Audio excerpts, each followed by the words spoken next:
होगे तोला आजकल चुप चुप रहथस मोरले नजर चुराथस कुछ नहीं होइस बस तोर सुरता मोर मन हर घड़ी रहते। पहली बेर जब तक मिले मन मोर अटक गे तोरे एक हंसी माँ मोर दिल पूरा फंस गे।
लिखे हम मोर दिल के पन्ना मत तोर फोटो बस गे मोर हर एक सपना मत तोर हाथ पकड़ के दूर तलक जाना है दुनिया चाहे कुछ कहे तोर संग निभाना है।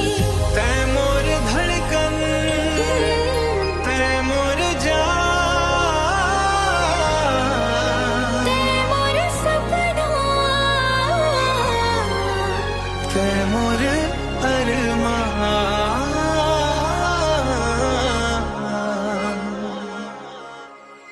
कहाँ